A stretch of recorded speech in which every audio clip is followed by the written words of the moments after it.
नमस्कार मित्रांनो, आज मी तुम्हाला अशी एक भाजी दाखवणार आहे जी खूप लोक फेकून देतात, पण तिच्यात इतके पोषण आणि आहे की डॉक्टरसुद्धा म्हणतील रोज खा.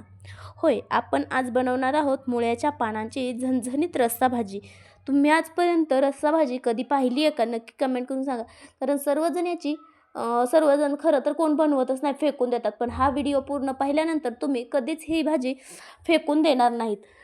ही भाजी अशी बनेल की जे मुळा खात नाहीत तेही बोटात चाटत ही रस्सा भाजी खातील. आणि शेवटी मी एक खास टीप देखील सांगणार आहे ज्यामुळे कडूपणा अजिबात येणार नाही. तर व्हिडिओ शेवटपर्यंत नक्की बघा आणि व्हिडिओला सबस्क्राईब करायला विसरू नका, लाईक देखील करा. चला व्हिडिओला सुरुवात करूया. तर हाय हॅलो नमस्कार, मी क्रांती आणि क्रांतीज ब्लॉगमध्ये तुम्हा सर्वांचे खूप खूप स्वागत करते. तुम्ही आजची पोस्ट आपली पाहिलीच असेल. आपण आजपासून एक वेबसिरीज सुरू केलेली आहे. आता उन्हाळा सुरू झाला आहे. प्रत्येक बायकाला प्रश्न पडलेला असतो की आता भाजीला नक्की काय बनवायचं. ही मुळ्याच्या पानांची भाजी तर प्रत्येक बायका फेकून देतात. कोणी कोणी आजपर्यंत ही भाजी फेकून दिलेली आहे मला नक्की कमेंट करून सांगा. कोणी कोणी ही भाजी बनवायचं, कोण कोण फेकून द्यायचं नक्की कमेंट करून सांगा. आपल्या आई आजीच्या हातची मुळ्याच्या पानांची भाजी आठवते का तुम्हाला? खूप साधी पण चव अशी की 2 भाकरी जास्त खाल्ल्या जायच्या. आज आपण तीच पारंपरिक पद्धत थोड्या ट्विस्ट बनवणार आहोत. काही भाज्या काही भाज्या अशा असतात ना ज्या अगदी कमी मसाल्यांमध्ये आणि कमी साहित्यामध्येच खूप चविष्ट लागतात. त्यातल्याच हा एक भाजीचा प्रकार आहे. तर आता भाजी मी छान अशी निवडून चिरून घेतली आहे. एकही त्यामध्ये असं देठ वगैरे घेतलं नाही. देठामध्ये खूप पोषण तत्वे असतात, पण आपल्याला रस्सा भाजी बनवायची आहे त्यामुळे यामध्ये देठ नाही घ्यायचे. आणि मी आहे ना 15 मिनटासाठी मूग डाळ इथे भिजवून ठेवली होती. तर पाणी गरम करून त्यामध्ये मूग डाळ घातली आणि लगेच त्यामध्ये ही पानं जी आहेत ती घातली आणि छान हलवून झाकण ठेवलं. आता भाजी छान शिजेपर्यंत हे झाकण ठेवायचं आहे. मुळ्याची पानं फेकू नका, कारण त्यात आहे भरपूर आयर्न, कॅल्शियम, फायबर, पचन सुधारते, वजन कमी करायला देखील मदत करते. मुळा जसा उपयोगी आहे ना तशीच त्याची पानंसुद्धा.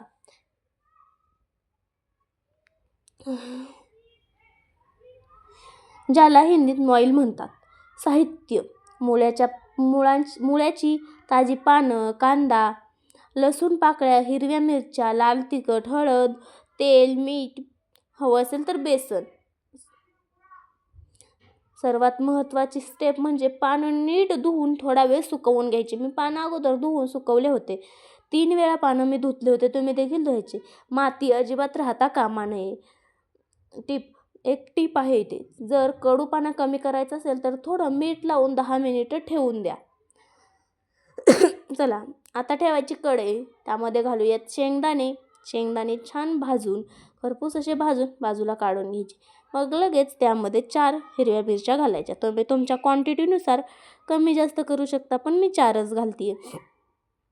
आता मिरची छान अशी भाजून घ्यायची. तुम्ही हवं तर तेल टाकून देखील मिरची भाजून घेऊ शकता. तुम्ही यामध्ये कांदा भाजू शकता सगळं. पण मी म्हणलं ना, काही भाज्या अगदी कमी साहित्यात आणि एकदम झटपट होतात. त्यातलाच हा एक भाजीचा प्रकार आहे. अगदी कमी साहित्यात झटपट होणारी. तेल वगैरे न वापरता कुठलंही असं कांदा, टोमॅटो न परतत बसता भाजी.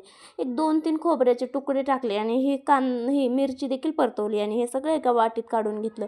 बघा, लसण, मिरची, शेंगदाणे आणि खोबरं आणि थोडेसे कोथिंबीरीच्या काड्या घेतल्या आणि त्याची छान अशी पेस्ट बनवून घेतली. थोडंसं पाणी टाकून छान पेस्ट बनवून घेतली. आता आपण भाजी बघूयात. तर भाजी छान अशी शिजलेली आहे. हवं असल्यास आता यात थोडं पाणी घालून घ्यायचं. बाजूला स्कूल सुरू आहे त्यामुळे थोडा आवाज येत आहे, तर प्लीज समजून घ्या. दुर्लक्ष करा आवाजाकडे आणि आपल्या भाजीकडे लक्ष द्या.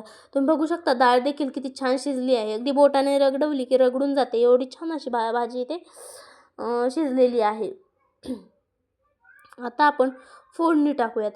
तर फोडणीत जास्त काहीही घालायची गरज नाही. मस्त तेल गरम करून घ्यायचं. तुम्ही पाहू शकता आता वाफा निघतात म्हणजे तेल छान गरम झालेलं आहे.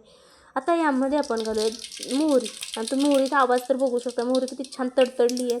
लगेच आपण जिरे देखील घालूया. जिरे छान फुलले की लगेच बारीक चिरलेला लसण घालूयात. तुम्ही लसण ठेचून देखील घालू शकता. आणि तेल खूपच जास्त गरम झालं त्यामुळे गॅस थोडा कमी केला आणि आता कमी गॅसवर कांदा छान असा परतवून घ्यायचा. हलकासा गुलाबी रंग येईपर्यंत आपल्याला कांदा परतवून घ्यायचा आहे.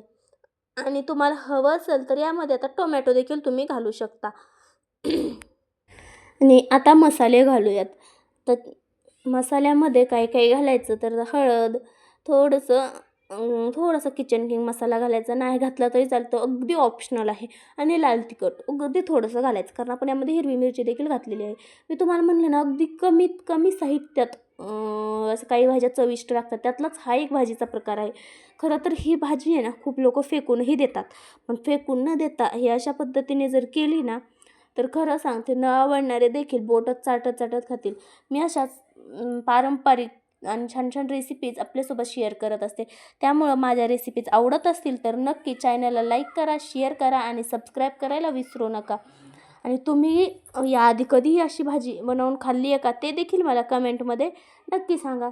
आता आपण जे वाटण घेतलं होतं ना, तर ते वाटण यामध्ये घालून घेऊ. आणि छान असं तेल सुटेपर्यंत आपल्याला हे वाटण परतायचं आहे. आणि हे वाटण जे आहे ना, तर ते छान यामध्ये एकजीव करून घेऊ. आता तुम्ही पाहू शकता वाटण छान एकजीव झालेलं आहे, पण हे खाली चिकटू नये म्हणून यामध्ये थोडंसं पाणी मी घातलेलं आहे. माझा आवाज तुम्हाला थोडासा खटकत असेल, पण माझी तब्येत बरोबर नाही आहे, म्हणून म्हणून मी 2 दिवस झाला व्हिडिओ देखील अपलोड केलेला नाही आहे. व्हिडिओ देखील माझे खूप लेट यायला सुरुवात झालेली आहे. 1 दिवसाआड, 2 दिवसाआड, कधी तर 3 दिवसातनं एक व्हिडिओ येतो आहे. प्लीज समजून घ्या. आणि वेळ पण भेटत नाही आहे, खूप बिझी आहे, त्यामुळं जरा प्रॉब्लेम होतो आहे, त्यामुळे प्लीज समजून घ्या. आणि आता तुम्ही पाहू शकता छान असं भाजीला या ग्रेव्हीला आपल्या तेल सुटलेलं आहे. आता छान तेल सुटलं की यामध्ये आपण जी चिरलेली मुळाची पानं जी आहे तर ती शिजवून घेतली होती ना, डाळ वगैरे, तर ते टाकून छान असं परतवायचं आहे आपल्याला. हे एकत्र परतवायचं आहे. खाली चिकटण्याची शक्यता असते, त्यामुळं प्लीज पटपट हलवत राहा. आणि आता तुम्ही पाहू शकता छानशी भाजी शिजलेली होती, ते मी यामध्ये घातलेली आहे. आणि शेजारीच मी गरम पाणी देखील ठेवलेलं आहे. गरम पाणी, कारण अशा पालेभाज्या ज्या आहेत आपण त्या बनवतो, त्याच्यात जर रस्सा भाज्या बनवायच्या असतील ना, तर नेहमी गरमच पाणी वापरायचं. आता यात आपल्याला थोडंसं गरम पाणी घालायचं आहे. आपल्याला रस्सा भाजी बनवायची आहे, त्यामुळं इथे एक खास टिप आहे. जर तुम्हाला थोडी घट्टपणा हवा असेल तर 1 चमचा बेसन पाण्यात कालवून घाला. पण मला जास्त घट्टपणा नको आहे, मला रस्सा भाजी बनवायची आहे ना, तर म्हणून मी इथे जास्त काही पाणी वगैरे घातलेलं नाही आहे, सॉरी बेसन वगैरे काही घातलेलं नाही आहे, पाणीच घातले फक्त. पण पाणी मात्र मी गरम करूनच घातले. तुम्ही देखील पाणी गरमच घालायचं, थंड पाणी घालायचं नाही. आणि आता यामध्ये ना चवीनुसार मीठ घालायचं, आपापल्या चवीनुसार घालायचं बरं का. आणि याला छान झाकण ठेवून मंद आचेवर 7 ते 8 मिनटं शिजवून घ्यायचं आहे. वाह, किती छान आणि सुंदर रंग आला आहे बघा. ही भाजी गरमागरम भाकरी, पोळी किंवा भातासोबत अप्रतिम लागते. मित्रांनो, जर तुम्ही आजपर्यंत मुळ्यांची पानं फेकत असाल तर आता नक्की वापरा. ही रेसिपी करून बघा आणि कमेंटमध्ये सांगा कशी झाली आहे. व्हिडिओ आवडल्यास लाईक करा, शेअर करा आणि चॅनलला सबस्क्राईब करायला अजिबात विसरायचं नाही. आणि अशा पारंपरिक मस्त अशा रेसिपीज तुम्हाला कोणाकोणाला आवडतात नक्की सांगा. यामध्ये तुम्ही थोडासा गूळ देखील घालू शकता चवीसाठी, अगदी चव भन्नाट येते. आणि तुम्ही बघू शकता किती छान अशी आपली रेसिपी इथे तयार झालेली आहे. सर्वांनी आता मला खरं सांगायचं, ही रेसिपी तुम्ही कधी आणि कोणाच्या हातची खाल्ली होती? ही रेसिपी पाहून तुम्हाला नक्की कोणाची आठवण आली? आणि ज्यांनी व्हिडिओ शेवटपर्यंत पाहिला आहे त्यांनी नक्की सांगा, मी यामध्ये काय विसरले आहे किंवा काय नाही विसरले, किंवा भाजी परफेक्ट झाली आहे का. आता शेवटी कोथिंबीर टाकायची आणि भाजी आपली खाण्यासाठी रेडी आहे. घ्या एका प्लेटमध्ये, घ्या खाऊन. पुन्हा भेटूयात एका नव्या पारंपरिक रेसिपीसोबत. तोपर्यंत बाय.